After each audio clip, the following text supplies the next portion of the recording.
অনুডট group চ্যানেলে আপনাদের সকলকে স্বাগত জানাই। তো আমি নিয়ে চলে এসেছি একটা নতুন ব্লগ ভিডিও নিয়ে। তো ভিডিওটি প্রথম থেকে শেষ পর্যন্ত দেখতে থেকো। আর আজকে আছে কিছু স্পেশাল আইটেম। তো ভিডিওটি বেশি দেরি করছি না, ভিডিওটি এখান থেকেই শুরু হচ্ছে। হাই ফ্রেন্ডস, তোমরা সকলে কেমন আছো? আমি আজকে নিয়ে চলে এসেছি একটা নতুন ব্লগ ফার্স্ট বৈশাখ উপলক্ষে।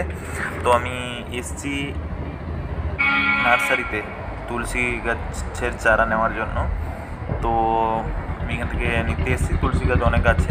তো ভিডিওটি প্রথম থেকে শেষ পর্যন্ত দেখতে থাকো, স্কিপ না করে। তো দেখো বন্ধুরা, আমি সকাল সকাল উঠে ফ্রেশ হয়ে নিয়েছি, মুখ হাত ধুয়ে নিয়েছি, ব্রাশ করে নিয়েছি। তো এখন বেজে গেছে 8টা। তো ডেলি রুটিন, তোমাদের দিদিভাইকে আনতে যাব এখন হসপিটালে। আর আমি যেটুকু উঠে ফ্রেশ হওয়ার পরে যেটুকু সময় পেয়েছিলাম তার মধ্যে আমি কিছু কাজ এগিয়ে রেখেছি। আজকে কি বলো তো, আজকে হচ্ছে পয়লা বৈশাখ। তো বাঙালিদের পয়লা বৈশাখ জানো, প্রথম বছর, নতুন বছরের প্রীতি শুভেচ্ছা ও অভিনন্দন তোমাদের সকলকে। তো চলো দেখে নেওয়া যাক আমি এখন কি কি সবজি কেটে রেখেছি, আমি কাজটা এগিয়ে রেখেছি। তো দেখে নেওয়া যাক, আর তারপরেই আমি বেরোবো তোমাদের দিদিভাইকে আনতে।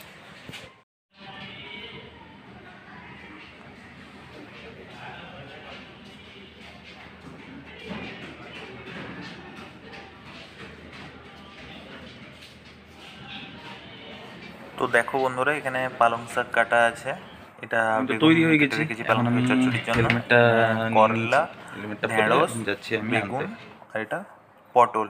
তো এগুলো আমি সব কেটে রেখেছি, বর্তমান তোমাদের দিদিভাইকে আনতে যাবো, এলে তারপরে এগুলো বানাবো। তো তোমরা দেখতে থেকো।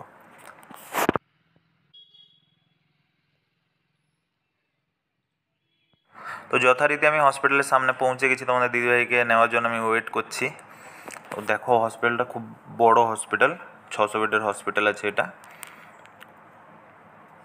তোমাদের দিদিভাই বেরাবে, কখন বেরাবে জানি না ঠিক। ও ফোন করেছিলাম, ফোন তো তোলেনি, মনে হচ্ছে ও বেরিয়ে এসছে মনে হয়, নাহলে ফোন তো তুলতোই। তো এখানে একটু ওয়েট করে নিচ্ছি আমি। আর ওয়েদার দেখছো একদম পুরো শীতল ওয়েদার। দেখো আমি তোমাদের দিদিভাইকে নিয়ে চলে এসেছি, খাওয়ারও চাপিয়েছি। তো তোমার দিদিভাই এক্ষুনি ফ্রেশ হয়ে এসছে, স্নান টান করে এক্ষুনি ওই তুলসী মন্দিরে যে তুলসী গাছ লাগাতে হয়, তো ওইটা তোমাদের দিদিভাই লাগাবে এক্ষুনি। আর ঘরের ঠাকুরেরও পুজো করবে, ফ্রেশ হয়ে চলে এসছে। এই দেখো,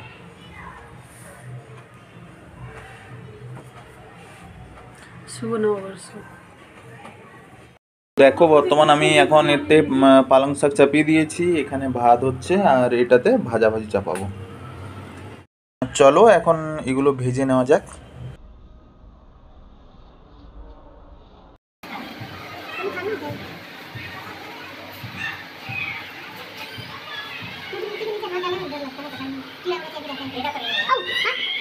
তো আমি সবগুলো ভাজাভাজি করে নিয়েছি। তো চলো, তোমাদের দিদিভাই চলে এসছে গ্যাসটি ওপেন করার জন্য। আমাদের যে পুরনো মন্দিরটা দেখেছো, ওই মন্দিরটায় এবছর পেন্টও করা হয়নি, ওতেই তোমাদের দিদিভাই আজকে লাগাচ্ছে গাছটা।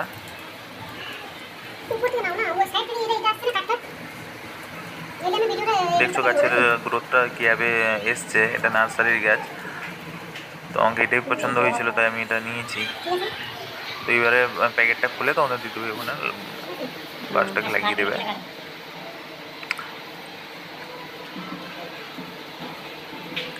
তো দেখো গাছটার থেকে যে প্যাকেটটার মধ্যে ছিল, ওই প্যাকেটটা থেকে খুলে এই গামলাতে বসানো হচ্ছে। দেখো তোমাদের দিদিভাই ভালোভাবে জল দাও একটু, বসিয়ে দিচ্ছে যাতে গাছটা না নড়ে।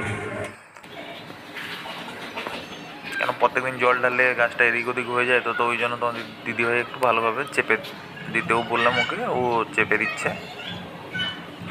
তো যথারীতি গাছ লাগানো কমপ্লিট। এবার তোমার দিদিভাই জল দিচ্ছে গাছে, তুলসী গাছে।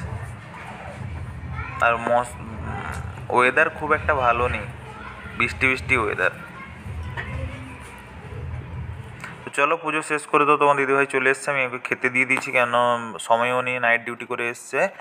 আর যেটুকু জলদি করতে পেরেছি ওইটুকু দিয়ে ওকে আমি খেতে দিয়ে দিলাম এখন, কেন খেয়ে রেস্টও নিতে হবে, ফির নাইটে ডিউটিও আছে। তো আমি দেখো যেগুলো ভাজাভাজি ছিল ওগুলো করে দিয়েছি, আর পালং শাকটা যে কেটে রেখেছিলাম ওইটার একটা সবজি বানিয়ে দিয়েছি। বর্তমান তোমাদের দিদিভাই খেয়ে এখন ঘুমিয়ে যাক, তারপরে সন্ধ্যার সময় যে আইটেমগুলো বাকি থাকছে ওগুলো করে খাইয়ে তারপরে আমি পাঠাবো। তো তোমরাও বাড়িতে কী কী বানিয়েছো অবশ্যই কমেন্ট করে জানিও, আর ভিডিওটি প্রথম থেকে শেষ পর্যন্ত দেখবে।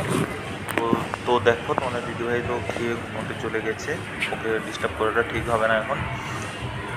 আর বাইরে কিন্তু খুব বৃষ্টি হচ্ছে, চলো তোমাদের দেখাই। দেখতে পাচ্ছ মেঘের অবস্থা খুবই খারাপ, বৃষ্টিও হচ্ছে হালকা। আর রাতের যে খাবারগুলো আমি এগুলো তৈরি করে নেব। তো চলো রাতে খাবার নিয়ে চলে এসেছি, তোমাদের দিদিভাই ডিউটি বেরোবে। তো সকালে যেগুলো ছিল ওইগুলোই আছে, পালং শাকের তরকারি, সাদা ভাত, কাঁঠালের সবজি খুব স্পাইস করে বানানো হয়েছে। আর এখানে আছে মাছের কালিয়া, একটু বেশি করে ধনেপাতা দিয়ে, শুকনো শুকনো